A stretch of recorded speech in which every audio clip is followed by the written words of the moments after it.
یہ کہتے ہیں کہ ہم گھر میں ایک ہی تولیہ استعمال کرتے ہیں، کوئی وضو کے بعد بھی وہ استعمال ہو رہی ہوتی ہے، کوئی غسل کر کے آتا ہے تو وہی استعمال کرتے ہیں، تو کیا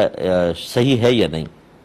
دیکھیں شرعی اعتبار سے تو اس میں کوئی حرج نہیں ہے، کیونکہ اگر آپ وضو کرتے ہیں تو بہرحال اس میں وضو کا پانی تو لگتا ہے، لیکن جب اس کو لٹکا دیتے ہیں تو وہ سوکھ بھی جاتی ہے، اور فرض کر لیں نہ سوکھے کر کے آیا اور آپ نے اسی کو یوز کیا تو مستعمل پانی آپ کو لگے گا، اور یہ ناپاک نہیں ہوتا پاک ہی ہے، اگرچہ اس میں یہ مکروہ تنزیہی ہوتا ہے کہ یہ مستعمل پانی آپ کے چہرے یا کپڑوں پر گرے یا لگے۔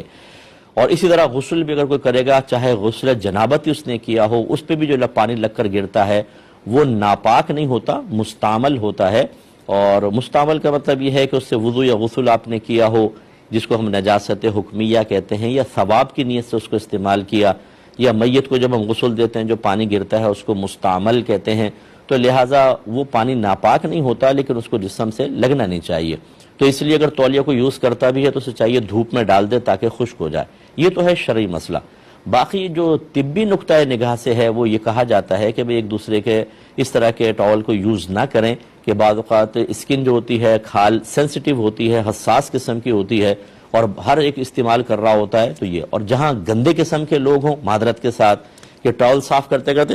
ناک بھی اس سے پہنچ دی، اب دوسرا بیچارہ منہ صاف کرے گا تو پھر آپ سوچ سکتے ہیں کہ یہ قدرتی میک اپ جو اس کے منہ پہ لگے گا وہ کیا ہوگا۔ تو یہ اگر اس قسم کے غلیظ قسم کے کوئی لوگ ہوں تو پھر میری گزارش ہے کہ اپنی اپنی تولیہ رکھیں، اور جو نظافت والے ہوتے ہیں میں نے دیکھا ہے کہ وہ اپنا ایک